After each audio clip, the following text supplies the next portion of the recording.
We've been working on restoring the forest health in the national park here for more than a decade. We started in 2009. The first really big action we took was we implemented a moose population reduction program, or moose management program, in 2011. And the goal there was to reduce the number of moose in the park to a level that the ecosystem could sustain. We had an issue with having too many moose because there weren't any natural predators that are introduced to the island of Newfoundland. They don't have things like wolves that they would have in other parts of North America to keep their population in check. So we've had good success with the moose management. We now have the moose population at a sustainable level, but we still have a legacy of sites that were severely affected by moose in the past. And so we're going to start now actually going in and physically helping restore forest cover on those parks by planting trees.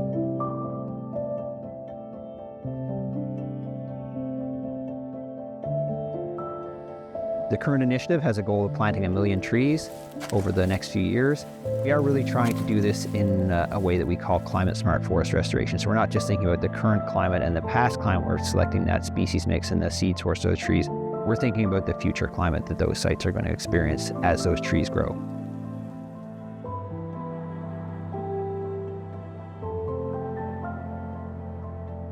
So there are really 3 major steps in the restoration work we're doing here in the National Park. The first part is sending our staff out to collect seeds from wild trees, and so we're really trying to target the right species of trees that'll be adapted to our future climate and adapted to the sites where we want to plant them.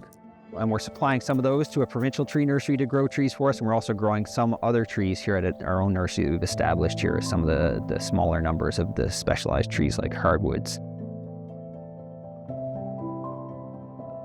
We go out, collect as much seed as we think we need and try and get several years at a time, bring that back to the lab here, and then we can put them in the freezer and store them for possibly up to 20 years and keep pulling out seeds from that collection and growing them.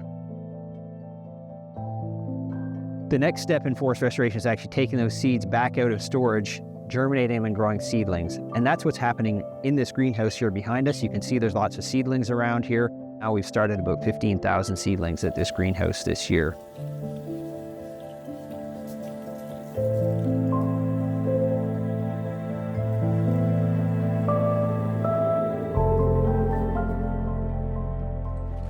Then the third step in restoring our forest is actually taking these seedlings when they're big enough, getting them out to the sites where they need restoring, and planting those seedlings. We're involved in more supporting that. We're contracting professional tree planters who really can do that work efficiently, and they'll be going out to these sites working with us. We'll make sure they've got everything they need, and they can plant thousands of seedlings per day on each of these sites, and so very quickly get tens and hundreds of thousands of seedlings planted out in these sites that need restoration in the national park.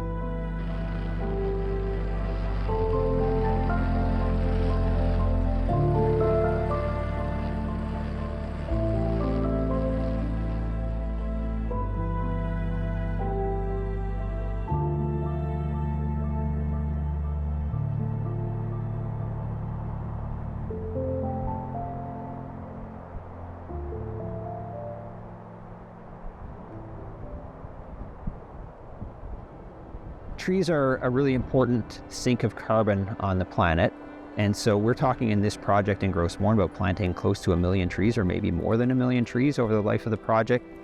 Each one of those trees is going to, when it grows, it'll pull carbon out of the atmosphere. It's tying it up so it's no longer affecting the climate of the planet.